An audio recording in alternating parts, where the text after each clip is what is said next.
As an example, I'm going to do number 8 from the book on page 83.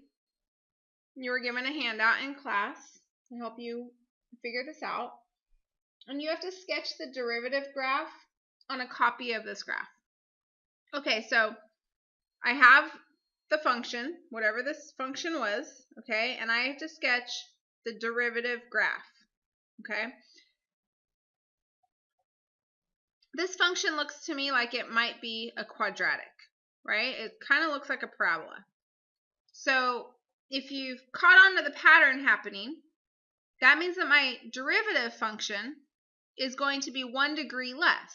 So it's going to be linear. So when I graph this, I should end up with a line. Now, what is the derivative function? The derivative function is basically at every single point on this graph, if I were to draw a tangent line, it would be the slope of all those different tangent lines. Okay, so those are going to be my outputs. So for example, at 2.5, it looks to me like if I were to draw a tangent line here,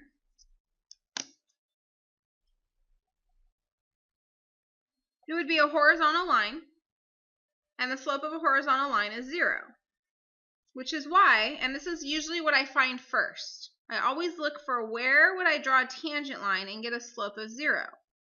Then that means that at 2.5, my derivative graph, or the graph of my derivative, is going to have an output of 0. Okay, so basically what you're doing is you're doing like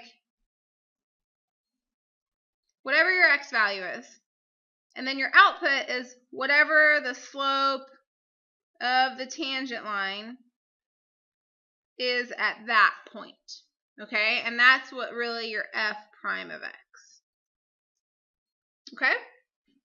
All right, so let's do some more of these. So it's really helpful to have a ruler to draw some straight lines.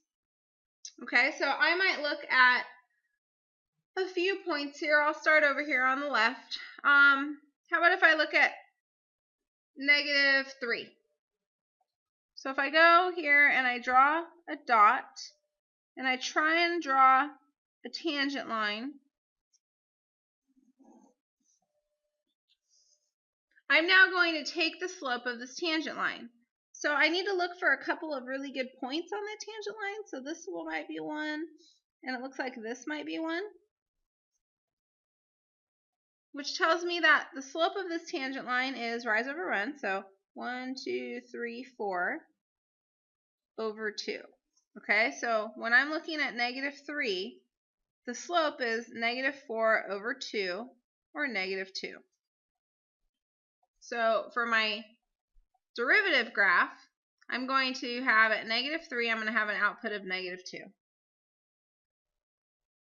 Now, 2 points really do define a line. But just so I can do another example for you, maybe one where the slope is positive. So maybe over here at 5. So I'm going to draw a little dot there, and then I'm going to do my best to do the tangent line. That one's a little bit off, but that's okay. These are just estimates. And I'm trying to take points around this point. Okay, I don't want to use this point and some other point. It's not going to be as exact.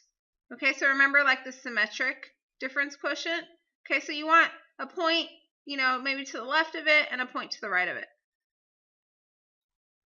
So this to me looks like my rise is 2 and my run is 2, and it's positive. So at 5, my slope is 2 over 2, or 1.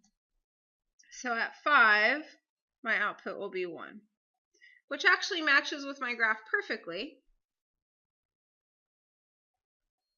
And if I connect these, I now have the equation of my I now have the graph of my derivative function. So I will label this as f prime of x.